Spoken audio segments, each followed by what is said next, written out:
System riding to the core. Yeah. Reppin' Inner City Love. This is the Inner City Love broadcast. Today is Thursday, May 14th. I am Amin TMK alongside Amoja Lil Tanky Sumler. Amoja, hello. Happy Thursday. How is your Thursday doing? How has the rest of your week been doing? Man, finally feel like kind of adjusted to being back in the city of ultimate corruption, you know what I'm saying? Where deals can happen every day. Yeah, Washington, D.C. It's such a lovely, not corrupt at all place. No, corruption. Deals and corruption. D.C. Don't come. There it is. Kamala Harris. Oh. Wow. Do not come. Do not come. Yeah, let's not forget, sidebar. This is not what we're talking about, but since you brought it up. The vice president of the United States, who is supposed to be a Democrat and supposed to be, I don't know, a little bit better on the idea of immigration, at least not when you're hanging around the Cheneys. And then you get up there and you literally go to another country. I don't know if it was, I think it was somewhere in Central America. Maybe it was El Salvador or whatever. And she was like, if you think about coming to America, do not come. I mean, that is just an unbelievable statement. That someone who is supposed to be on the left or left. Why did she say it to her mammy when she was back in India? There you go. There you go. Dun, dun, dun, dun. Wow, always bringing the spice. That's not an Indian food pun. I shout out to all our Indian communist homies out there. We got love for you. 3 of them. No, let's not forget. No. I want to push back because let's not forget. When the Indian farmers went on protest. It was the largest protest in human history at that time. That's true. So, you know, that's all I'm saying. Okay, let's get to the task at hand. China. Everyone, hey, y'all, we're going on a group trip. The group trip finally happened. They were actually able. You missed a plane? In the group chat to get everybody a ticket. Oh. And, you know, we're all headed over to see Xi. Xi invited over one person, and now you brought the whole squad. The whole gang is here. Man. Let's just take a gander. Do you want to see the list? Could you imagine if you went to you invited your homie over, you know, for the house party? We have been known, both of us, to put on very quite fun, lavish interesting, affairs. Yeah, lavish affairs, as you say. And you came over with this freaking sausage fest. Oh, my goodness, this would be terrible. So, okay, this is who went with Donnie J to meet with Xi and request the deals. Hey, we taking the deals, everyone. Okay, here we go. Elon Musk, Jensen Huang, also known as the NVIDIA CEO, Taiwanese, by the way. Apple CEO Tim Cook, BlackRock CEO Larry Fink, Blackstone CEO Steven Schwartzman, Boeing CEO Kelly Ortberg, Cargill CEO Brian Sykes, Citigroup CEO Jane Fraser. I think we are getting a couple ladies in here, so you know, shout out to the women for having their billionaire club. You know, girl boss, girl bosses. Larry Culp, General Electric, David Solomon, Goldman Sachs CEO, Sanjay Mehrotra, Micron CEO, and Cristiano Amon, Qualcomm CEO. President Trump also says there are many other CEOs joining him on this trip who have not been disclosed. First of all, I'm not saying I wish this upon anyone, and nor would I wish violence upon anyone, and I'm certainly saying this merely for entertainment purposes, but could you imagine if that plane went down? Oh, boy, no, that would solve. Listen, that's the kind of plane where someone's going to get blamed. Right or wrong, someone's going to get blamed. And you're talking about an incredible level of war. You know what I'm saying? Like, apocalyptical end of times type war. And, yo, that ain't just because of the president. You know what I'm saying? That's quite a list, though. That's quite a list. So, like, when I think about what it is possibly that they could be offering, I don't think it's much, right? This meeting was supposed to go a very different way. Let's be honest about that. You know, this came after, let's be honest about some things that have happened. Venezuela has been overrun Their duly elected president is in a holding cell in the United States. Some people saying solitary. Lots of It's a human questions. rights violation. Just want to say solitary confinement's a human rights violation. Lots of questions. His wife is also there. There was a attempt on Putin's life less than 3 months ago while he was on the phone with Trump. And Trump's like, don't go nowhere. I'm going to be right back. And what came was, in fact, drones to the location where they thought Putin was having the conversation, right? The Ayatollah has been assassinated. We have a new Ayatollah. But what was the joke we heard today? Well, we didn't go for regime change, but the regime has changed. Right? I think that was our favorite Poppin' Jay. That was Steve Bessent. Mr. Bessent. You know what I'm saying? This conversation was supposed to go very different. This conversation was supposed to be Trump going there and just laying the American largesse on the table and being like, all of your friends are dead.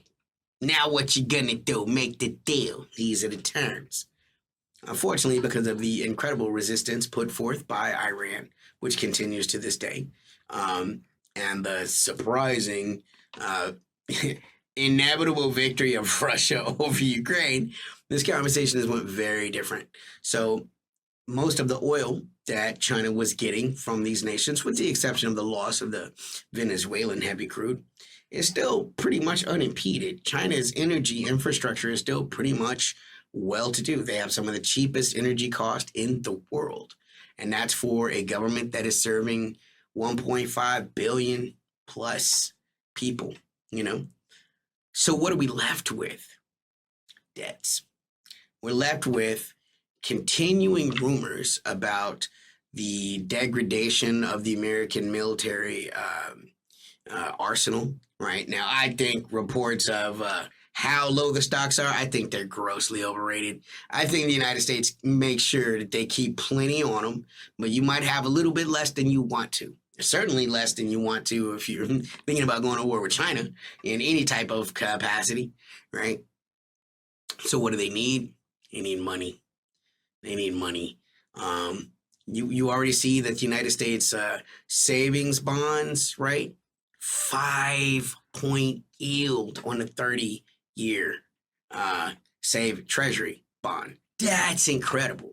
5 points for a treasury bond is incredible, and it's not good, right? I mean, it's good if you got the money to go and buy U.S. treasuries, right? But why are they so high?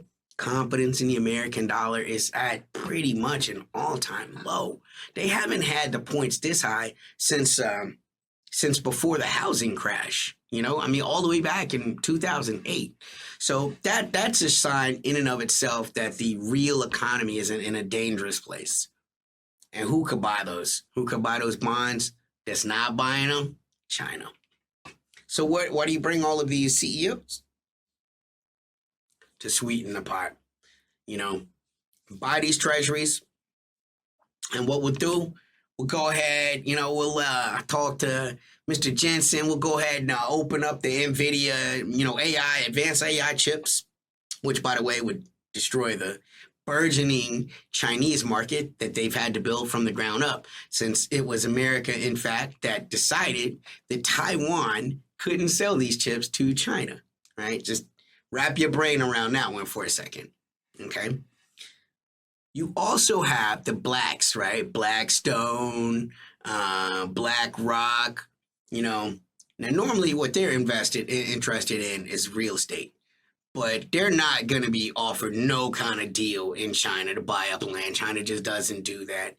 But what they'll do is they'll offer the Chinese opportunities to invest, right? Because you got to remember, those companies were particularly hard hit by the Iran war, right? The war on Iran. If you'll remember, a lot of the Saudi monarchies were actually, let's say the Arab monarchies, right? Because it wasn't just the Saudis.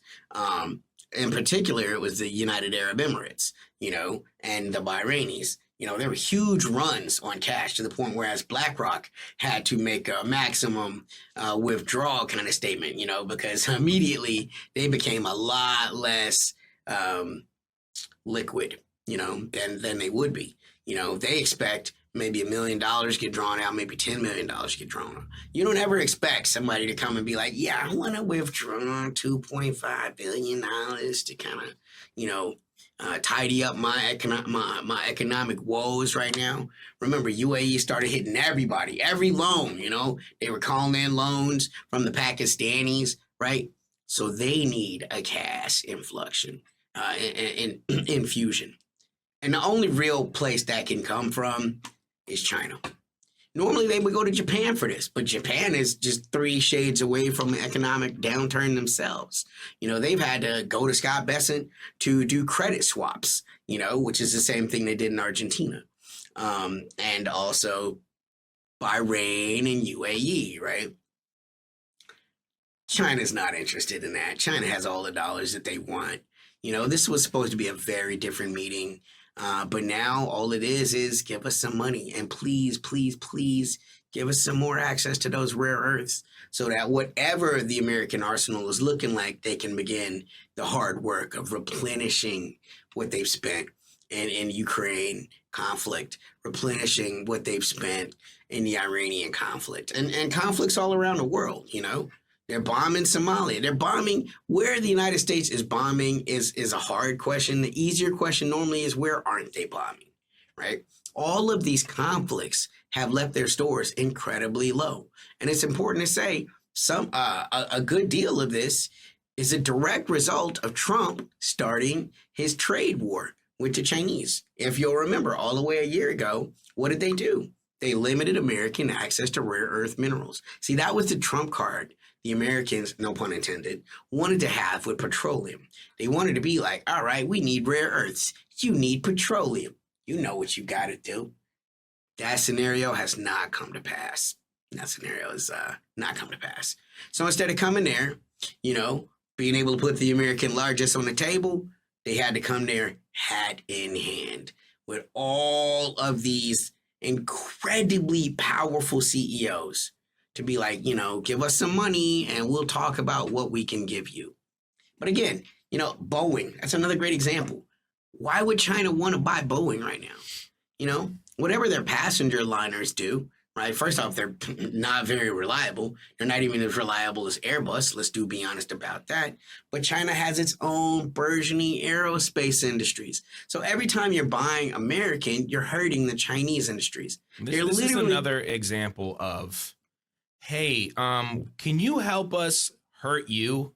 I was wondering if you could lend us some materials so we can make weapons and then use those weapons to attack you. And this is just what they always do. And China's like, dude, we see what you're trying to do, man.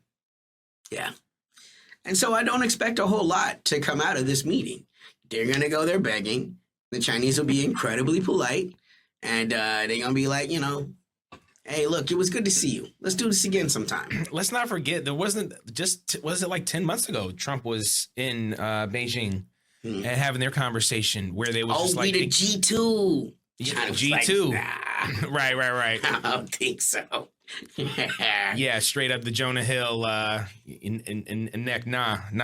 Yeah, I mean, and that's what happened. They just kicked the can down the road. So, look, this is obviously something that we're going to continue to cover because there is more to be said. There is more to be gleaned from this. And I know Xi is talking today. He's already mentioned the Iran war and global stability. And that's what he's talking about. That's what China's talking about. They're coming there trying to make deals, but China's like, look, we need to put an end to these wars. And of course, America's not going to budge on that. They're not going to budge on their wars. They're still fighting the Ukraine war tooth and nail, even though that might be coming to an end. Remember last episode, we talked about the Shan 2. Oh my goodness, these intercontinental ballistic missiles, the MIRVs that can, basically unleash several nuclear warheads and the dummy warheads. Remember they were talking about they had the fake warheads too mixed in just so you don't know what it is. And again, talking about China has similar things in that. And I think, like you mentioned, America is just doing the same sort of diplomacy that they do. Hey, don't you want to get rich? But China sees a larger picture, a bigger picture. And I just wanted to throw this in there because I think it's important. This was said by Donald Trump a few days ago. He was asked this.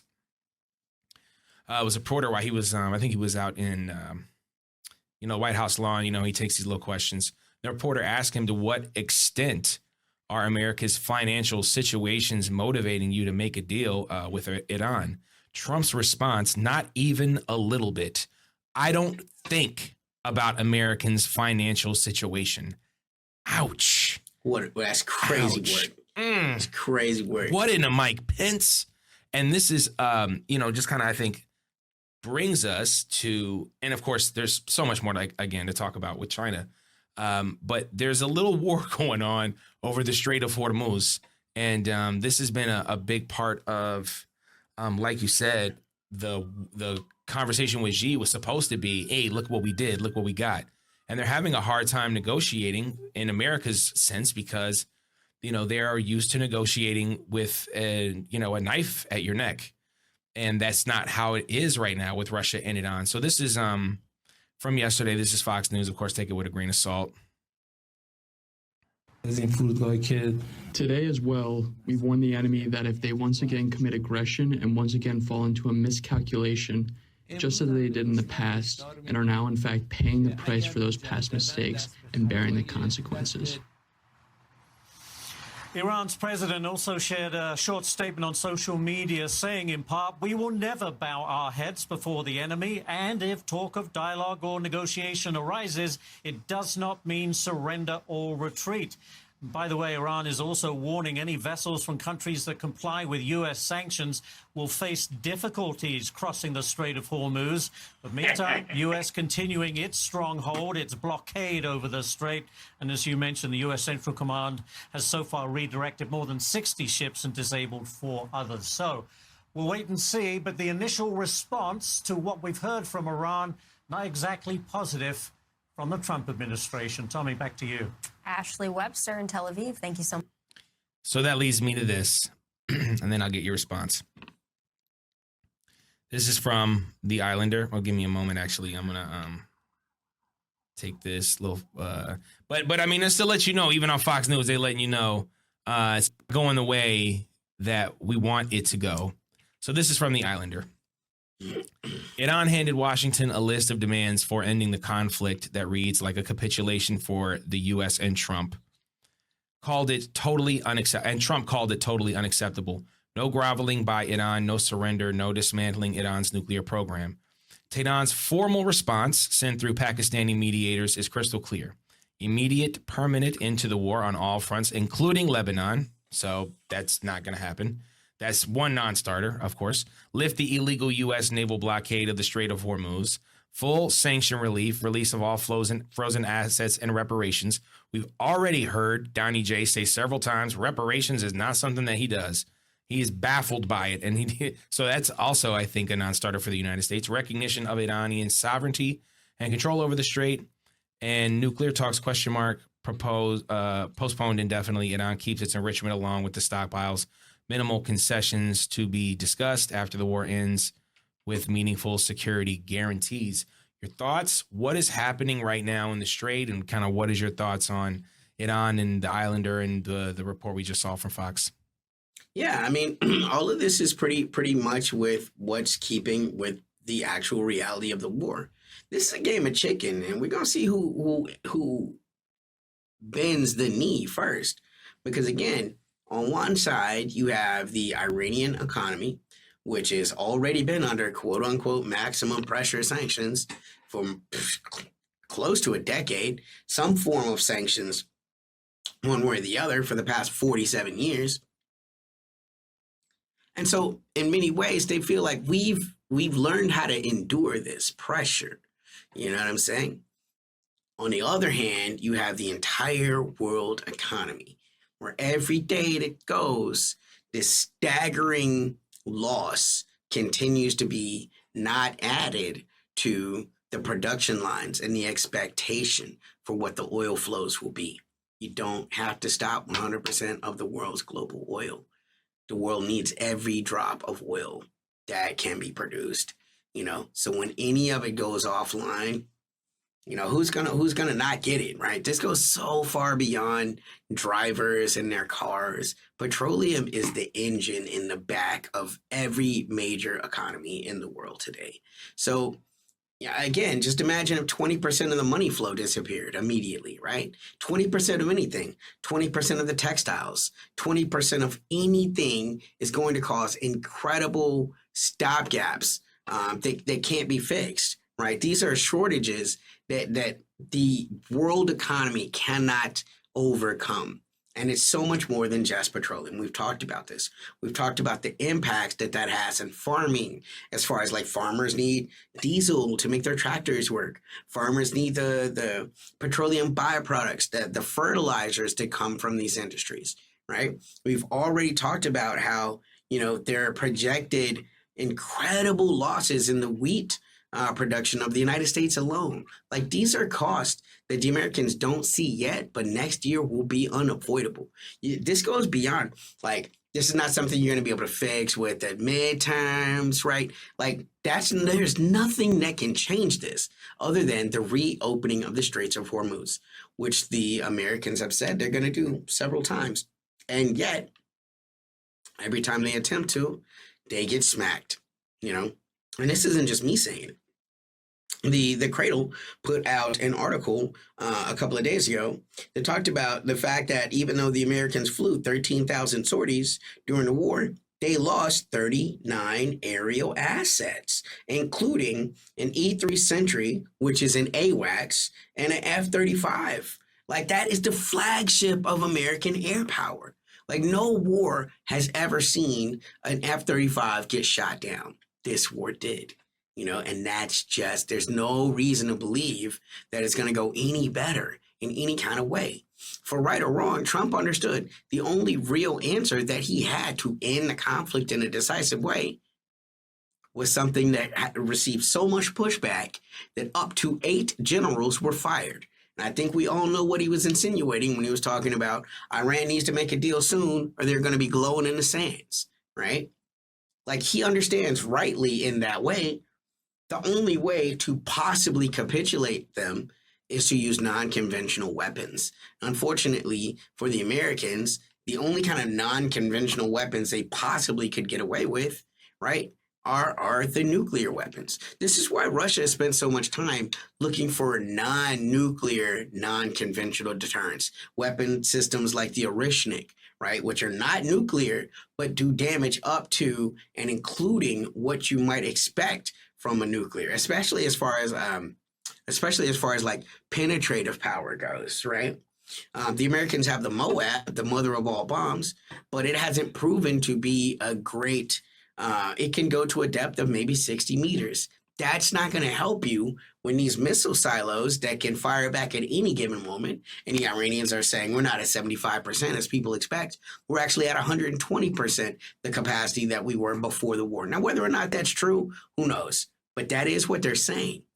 And these missile silos are inside of granite mountains, sometimes hundreds of meters deep. So the America's best penetrating weapons don't have the ability to really get there. There was a report of a place that was hit 80 times. When we're talking about those huge sortie numbers, right? And 24 hours later, these sites are right back up, firing missiles whenever they needed to. These are problems that haven't gone away. Every single time you go to war with Iran, this is why they've worked so hard to find some type of Venezuela type option, some type of intrigue, someone they could buy off that would give them the results that they want. When Trump is talking about, we can't find a leader that seems to be able to talk to us. What he means is we can't find a leader that's willing to bend over and accept our terms, no matter who we talk to, no matter what the broadsheet says on them. When it comes time to betraying the nation, the kind of people that have the wish to do that are so far connected from being connected with the Iranian government that they can't make no real promises. They were promised these things ostensibly, right, from the Kurds.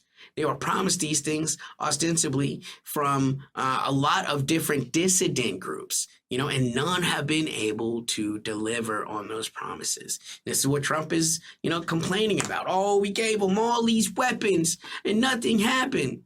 Yeah, the intel that you got is wrong. How about this? The intel you chose to act on was wrong. because you were told intel from other people like Joe Kent. Again, not saying this guy's a hero or not a hero, but he was one step away from being able to talk directly to the president. His boss talked directly to the president. This was a person who was nominated for his post from the Trump administration. This was a person that still claims to have friendly, fond memories of Trump. This is a person that we know for a fact decisively, repeatedly told Trump that your course of action will not bring about the results that you're hoping for. Unfortunately, that wasn't the answer that Washington wanted. So he listened to someone that told him what he wanted to hear. Unfortunately, that person was just selling snake oil.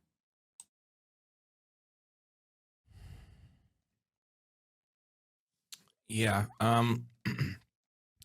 Just to the point about, the Americas and cars.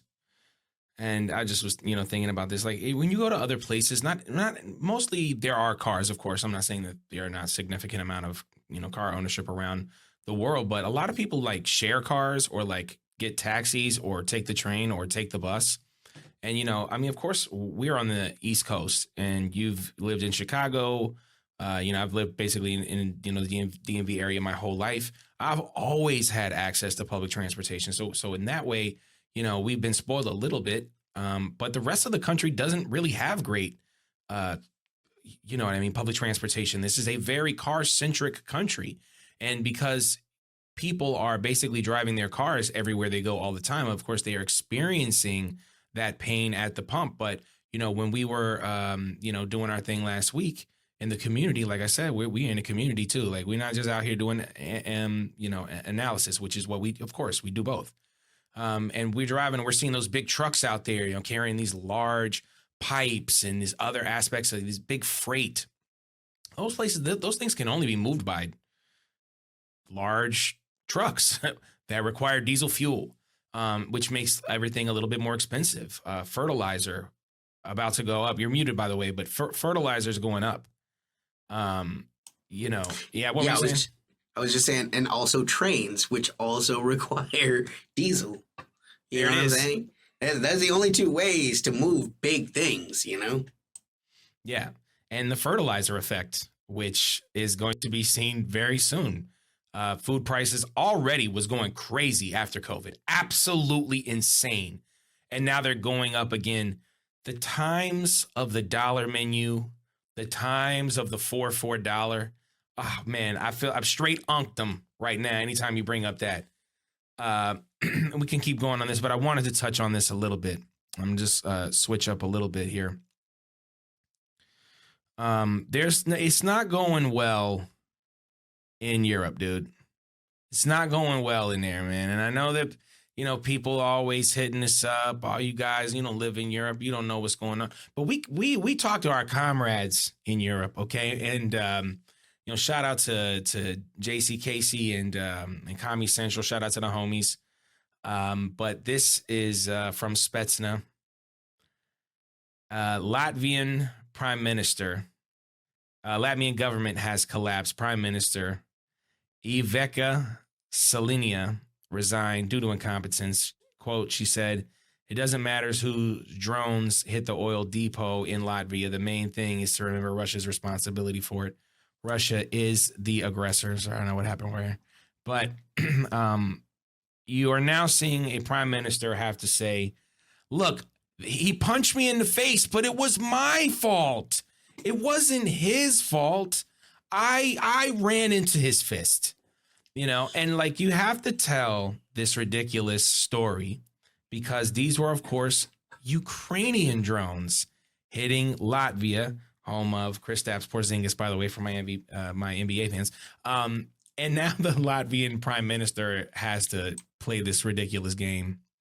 I hate you hate to see it, but none of these European countries really want to step up and push back against this silliness, and it's going to get them killed.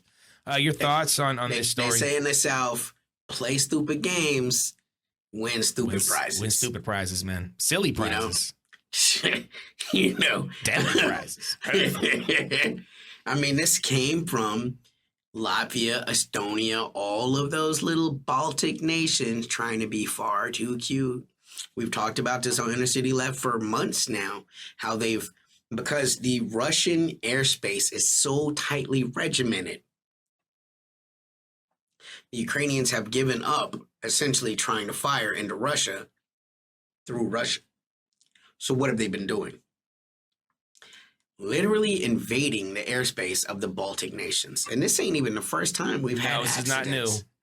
This has been happening for over a month, right? They've had these drones hitting windmills, hitting coal plants, right? I mean, it really makes you wonder about the capacity of these Ukrainian drone officers, which, by the way, they're out there selling their services all around the world. It seems like they should be at home trying to save their people, but there they are in the UAE, like, oh, you need our drone people. Going to Saudi Arabia. Oh, you need our counter drone specialists.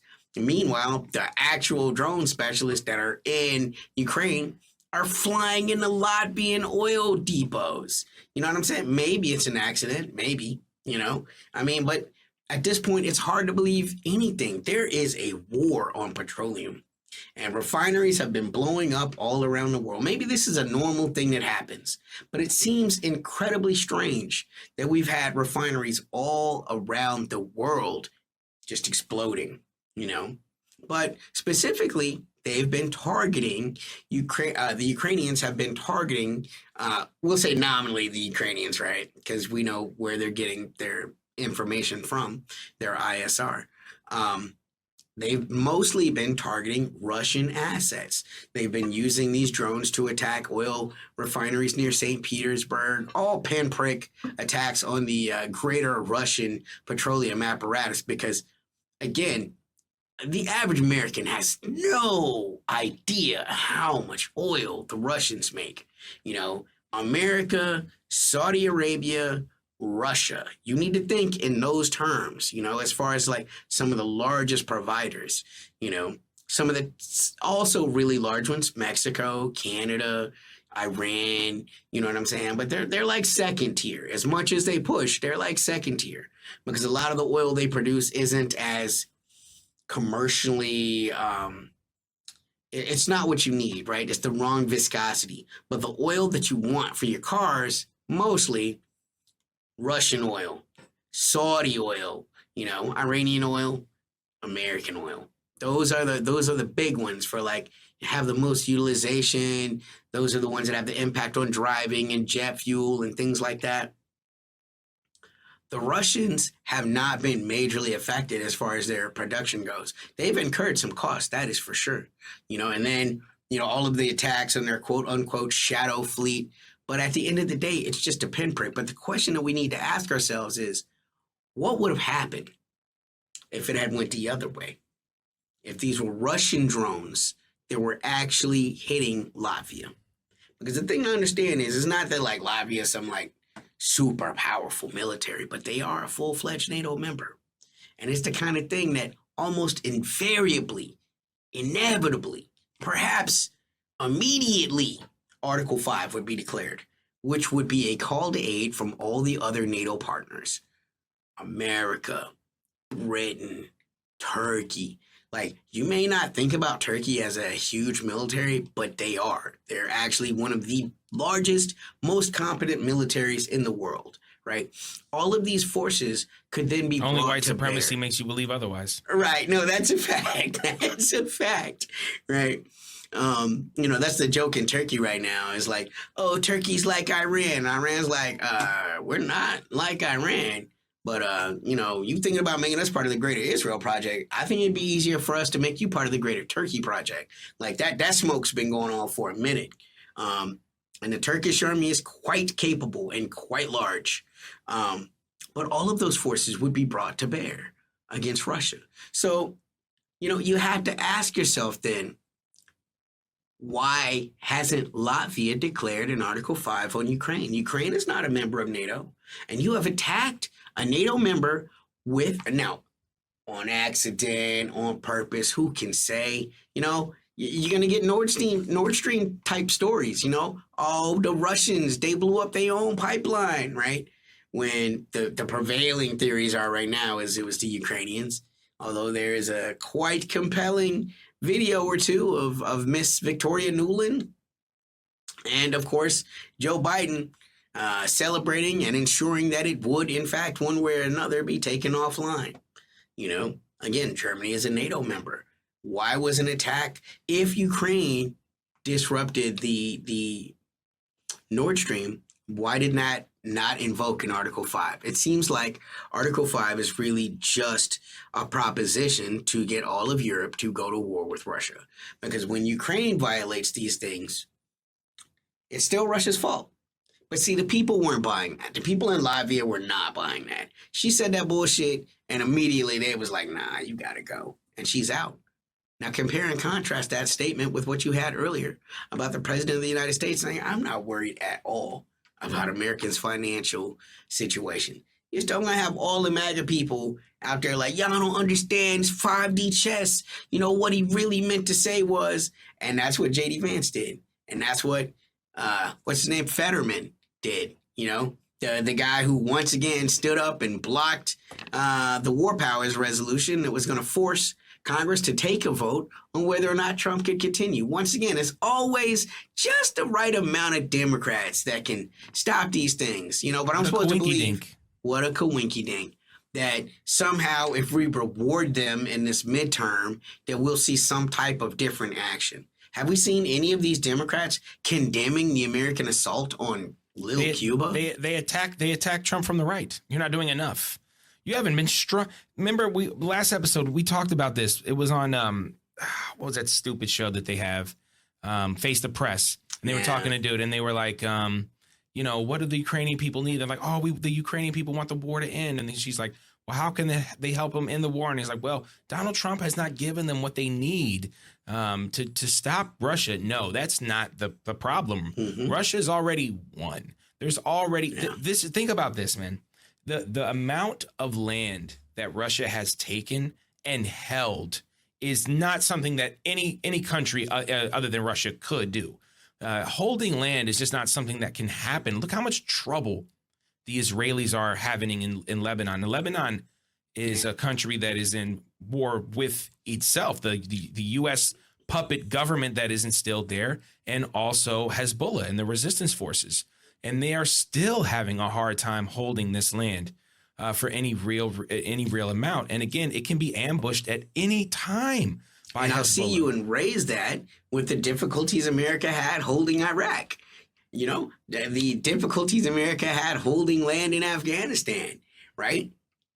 The air show, man, that's for Fox News. That's for CNN. That's the booms. They look real good. Fast and Furious Maverick.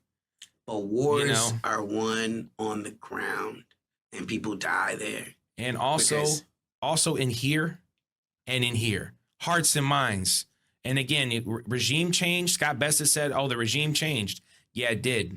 And it changed to people who have a much harder heart and have much less time for the foolishness of the West, and who are pushing further and more to the militant left than ever before. And that was because of you guys. So yeah, you changed the regime for the worse, in your opinion. In my opinion, it's for the better. And I think for the Iranian people, it's for the better. And now you are having to deal with the backlash, and you're saying to yourself, I want it to go back to how it was before I started this. And you can't. And not without some concessions. Well, that's what I'm saying. It still won't be, because Iran has already let you know the Fedi's coming through. Tolls is here. That's not going to change. And of course, they're just going to cry and wham, which is what they do, the wambulance, anytime it doesn't go their way. And yeah, I don't know. Let's give a shout out to our podcast listeners. You know, we love you guys. You can't see our lovely faces. Amoja has just amazing locks. I got my beard looking okay today. You know, trying to do the best I can to match his swag. You know, what else? Shout out to our we already said podcast, Patreons. We love you guys like cook food. What would we be without you? Nothing. Or something, but not as grand as we are today. Fables, Foibles, Other American Sins. Get it, put it in your library. You need it. Where's your poetry game at? Be sophisticated. Read it and drink something with your pinky up. And also, it's it's just a really well written book. Amoja's writing is very exacting and, carries, again, a lot of the leftist struggle that we speak about here. It's not just a poem about love and pancakes, even though it is a little bit about that. But it's also why we pride ourselves on being great writers, because, hey, we're out here being artists. Go stream Pretty Little Stoner. Go stream New London. What's up? Yeah, anywhere you find music. I mean, TMK, Lil Tanky, more things on the way. We're moving, we're grooving, doing the best we can. Tanky, your thoughts, some feelings. What do we miss? We missing 80 billion, No. 910 million, No. $800,000 just through operating cost of the United States expenditure for having that force projection parked outside of Iran. That's what we're missing. And all the likes, okay? Don't smash the like button because you might need to use it again, but do press it. Yeah, lightly, gently tap the like button. Lovingly Don't caress the like button. don't smash. Don't smash. Save that for later. Don't do that. Gently hit the like button. Gently hit the subscribe button. Step oh, away. Dude, we buried the lead this whole time. What's up? We are now over 1,000 subscribers. Thank you guys so much. Y'all are realist. We hit it. We now in the 1K situation. And look, they say the first 1,000 is the toughest. So I'm just going to assume that our channel is going to continue to grow. Let's try to get this thing to 2,000. That's Share how I'm with feeling. your friends. Splice. Take what you need. You know what I'm saying? Like, don't just tune in when the war is popping, y'all. Come on, we got to be smarter The war than is that. still popping. The war is still popping not- just look, because it ain't on there's CNN. Look, the war is not going to stop for decades. Okay? Yeah. I hate to say it. The wars are not going to stop for decades. So just keep it's the tuning thing in. you got to get them right-wing motherfuckers, man. They stay with their head looking for news. They looking in the wrong places. You know what I'm saying? They looking on Fox News and Newsmax, and they looking, though. The left, man, we got to do better, man. It's not just all pedagogy and fucking reading Marx, man. Yeah, let's I keep love up. reading Marx. Yes, let's keep up on our current events. And let's keep up with how we have to evolve our own patterns and our own praxis so we can get better as leftists in the current age of 2026.